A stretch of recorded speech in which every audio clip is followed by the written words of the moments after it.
नमस्कार, मेरा नाम चंद्र प्रकाश पांडे। मैं रिटायर्ड सीनियर फार्मासिस्ट सीजीएचएस से 2017 से रिटायर हो चुका हूँ। मेरे को आज मौका मिला है अपने बेटे लक्ष्य के बारे में बात करने के लिए, तो मैं उसके बारे में कुछ बताना चाहता हूँ आप लोगों से। मेरे बेटे की स्कूलिंग यही नॉर्मल स्कूल से हुई है, कोई बड़े स्कूल से नहीं हुई है। चूँकि वो पढ़ाई में शुरू से ही होशियार था और हमेशा ध्यान पढ़ाई में उसके मतलब मैथ वगैरह जो है 100 स्कोर करता था और इस तरह से उसने 12वीं तक अपना आराम से नॉर्मल स्कूल जो पढ़ा था वो ठीक है। फिर वो आईपी यूनिवर्सिटी में उसने एडमिशन लिया, वहाँ से उसने इंजीनियरिंग करी और इंजीनियरिंग जब कंप्लीट हो गई उसके बाद उसका रिजल्ट आया तो उसके कुछ टाइम के बाद उसका डिपार्टमेंट से ही मतलब जो कॉलेजों में होता है प्लेसमेंट, तो उसका हो चुका था विप्रो में। तो उसने बोला पापा मेरा विप्रो में सिलेक्शन हो चुका है, मुझे पुणे जाना है, लेकिन मैं जाना नहीं चाहता हूँ, मैं यूपीएससी की सिविल सर्विस की तैयारी करता हूँ। मुझे बड़ी खुशी हुई, मैंने चलो बेटे का कम से कम कुछ तो सोच रहा है। तो उसने बोला मैं क्या करूँ।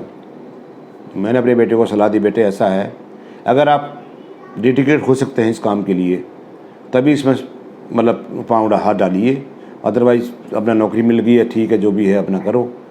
उसने बोला नहीं आप क्या चाहते हो। मैंने कहा बेटे मैं तो चाहता हूँ कि मेरा बेटा अफसर बने, क्योंकि मैं सीजीएचएस में रहा हूँ, मैं पार्लियामेंट में रहा हूँ, मैंने बड़े बड़े आईएएस के साथ में, बड़े बड़े आईपीएस के साथ में, सेक्रेटरीज के साथ में काम कर रखा है, पार्लियामेंट में बड़े बड़े लोगों के साथ में, वहाँ पर मिनिस्टरों के साथ में मैं रहा हूँ। तो मेरे को थोड़ा सा इन चीज़ों का मौका मिला कि देखो बड़े लोग कैसे बनते हैं, तो कभी न कभी तो आदमी को बड़ा बनना ही होता है।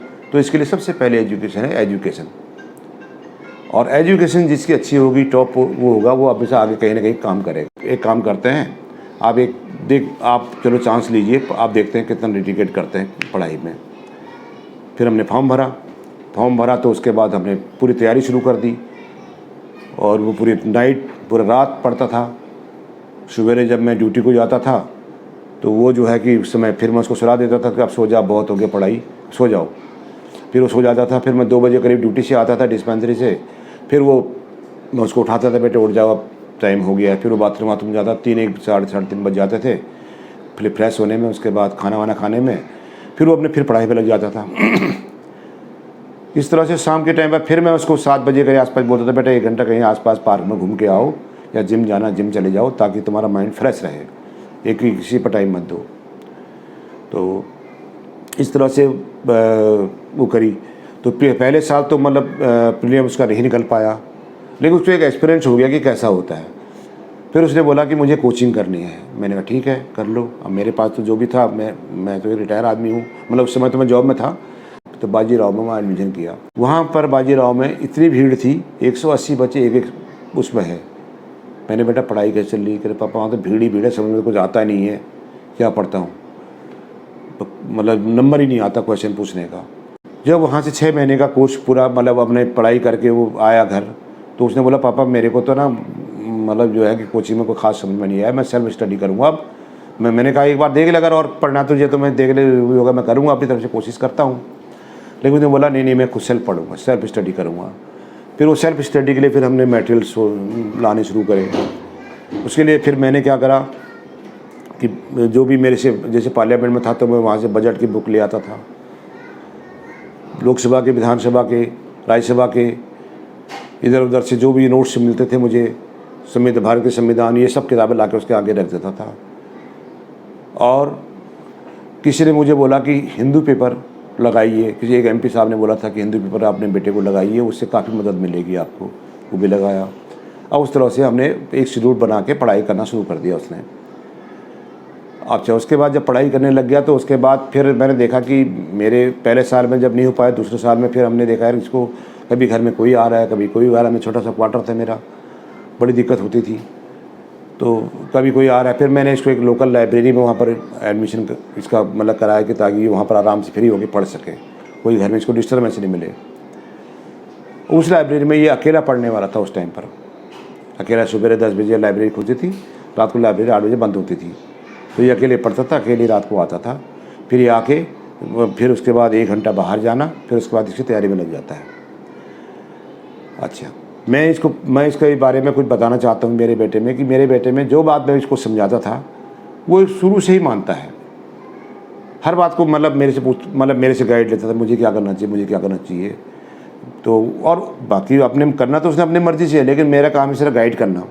पढ़ाई तो उसने करनी है, क्योंकि मेरी इतनी पढ़ाई कभी ज़्यादा रही नहीं। 12वीं के पास फार्मेसी करी, फार्मेसी के बाद यहाँ नौकरी लग गई, तो मेरे पास इतना नॉलेज था नहीं। मेरी इंग्लिश भी अच्छी नहीं, क्योंकि 6th क्लास से हम लोग इंग्लिश पढ़े हुए हैं, तो बहुत अच्छी नहीं थी। लेकिन मेरे को मन में था कि चलो मेरा बेटा कुछ कर सकता है तो देख लेते हैं, और उसने करा।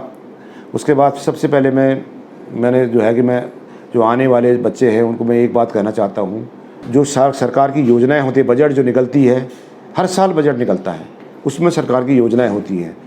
क्योंकि अगर ये योजनाओं को आप ढंग से पढ़ लेंगे तो काफ़ी मदद आपको इनसे भी मिलेगी। तीसरा, करंट न्यूज़, तो 50% मार्क्स तो लगभग आपके ऐसे आ जाएंगे।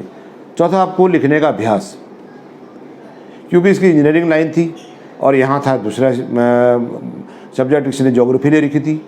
फिर उसने पहले साल ज्योग्राफी लिया, दूसरे साल उसने सब्जेक्ट को चेंज किया, फिर इसने पॉलिटिकल साइंस लिया, फिर सोशल साइंस लिया। तो इस तरह से सब्जेक्ट चेंज करता रहा, तो नए ढंग से पढ़ाई शुरू करी, ये करा वो करा। तो सोशल साइंस इसने फाइनली लिया। और इस पर आप खासियत बता दें तो मैं आपको, बहुत छोटी सी बात है, आप लोगों को ज़रा अजीब सा लगेगा। भगवान को मानना, मैं इसको शिक्षा देता रहता, भगवान को जरूर मानिए। आप सूर्य को जल चढ़ाइए, शिव जी को जल चढ़ाइए, आप 10 मिनट भगवान को जरूर दीजिए, हनुमान चालीसा पढ़िए, आपको एक अंदर से आत्मशक्ति मिलेगी। और जो उसको मैं भरते रहता था जैसे करके, क्योंकि अब जो भी है करना तो उन्होंने ही है, किस्मत तो उनकी है। लोगों, लाखों बच्चे एग्जाम देते हैं, तो कुछ किस्मत भी चाहिए। तो भगवान के साथ में अगर आप डेडिकेट रहेंगे तो अच्छा रहेगा। बाकी मेहनत आपने पूरी करनी है, उस पर कोई कंप्रोमाइज़ नहीं, पढ़ाई के लिए कोई कंप्रोमाइज़ नहीं है।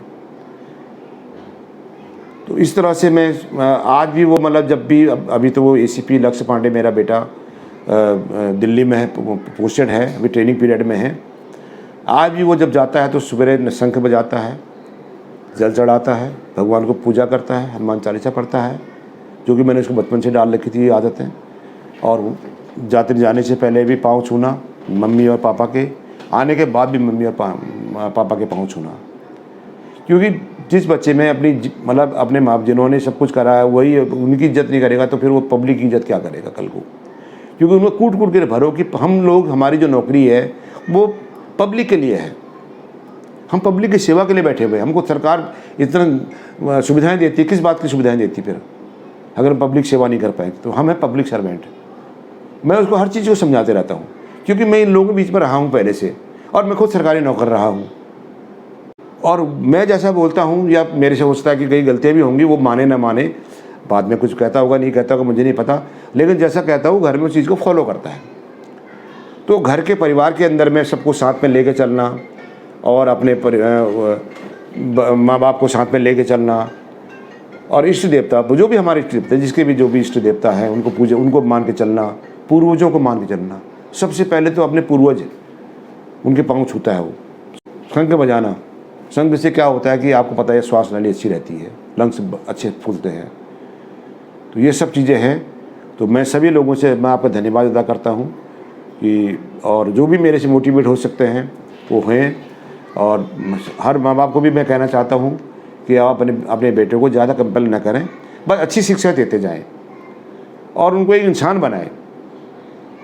पैसा कमाने की मशीन नहीं, पैसा कमाने की मशीन रेपो दिखाना, किसको दिखाओगे? पब्लिक सब जान जाती है, सब पता है कि ये आदमी अच्छा है, ये गंदा है, सब जान जाती है। 2 दिन तो दिखावा रहेगा, तीसरे दिन सब जान जाएंगी। हमें समाज को बदलना है, अच्छे लोगों को बीच में लाना है, लोगों की सेवा करनी है। अगर हम एक गरीब, एक बूढ़ा आदमी है, बूढ़ा बुजुर्ग सीनियर सिटीजन, उनकी सेवा नहीं कर पाए तो आपका नौकरी पढ़ाई करना बेकार हो गया। आप नौकरी भी करेंगे, समाज की सेवा भी करेंगे। सबसे पहले सीनियर सिटीजन जितने भी बुजुर्ग लोग हैं उनकी सेवा करना है, बच्चों का ध्यान रखना है। कोई लाइन पे आपके पास थाने में आता है, कहीं पर आपके काम के लिए आता है, आपने उनको बिठाना है। लेडीज़ का सबसे ज़्यादा, क्योंकि महिलाएं ही देश की उन्नति में आगे रहेंगी, ये मैं आपको पहले बता रहा हूँ। तो माँ बाप का बड़ा योगदान रहता है, इसलिए मैं सभी अभिभावकों से भी निवेदन करता हूँ कि अपने बच्चे को ज़्यादा कंपल न करें, प्यार से समझाएं। उसकी अगर इच्छा होगी तभी पढ़ पाएगा, अब उनकी इच्छा नहीं होगी, आप ज़बरदस्ती उसके पीछे लगे रहेंगे, लाखों रुपये खर्च कर रहे हो, ले पढ़ ले ट्यूशन, कुछ नहीं होगा। सेल्फ स्टडी सबसे बेस्ट है। सेल्फ स्टडी सबसे बढ़िया, मैं आज भी बता रहा हूँ। बस 3 चीज़ों का ध्यान रखें। पहला, एक तो वो भगवान के प्रति 10 मिनट के लिए समर्पित जरूर रहे, क्योंकि भगवान ही जो भी हैं वही उन्होंने करना है। जब उसको अच्छी मतलब संस्कृति मिलेगी, अच्छी चीज़ें सीखेगा, तो उसको अंदर से डर भी रहेगा एक कि मैं कोई गलत काम कर रहा हूँ, मुझे अंदर से डर लग, भगवान देख रहा है। सरकार के बजट की योजनाएं और करंट अफेयर्स, इन पर विशेष ध्यान देना है। बाकी आपके जो सब्जेक्ट हैं वो आप पढ़ेंगे, और मेरे घर में अगर आप कभी देखेंगे तो पूरा भरा पड़ा हुआ है किताबों से। लिखकर उसका काम है लिखना और रफ कापी में भर के नीचे डालना, ताकि जो लिखा हुआ काम होगा कभी भूल नहीं सकता आदमी। पढ़ा हुआ आदमी भूल जाएगा, लेकिन लिखा हुआ कभी नहीं भूलेगा। लेकिन लिखित वर्क ज़्यादा करना है। नमस्कार। कोई गलती हो तो माफ़ी चाहता हूँ।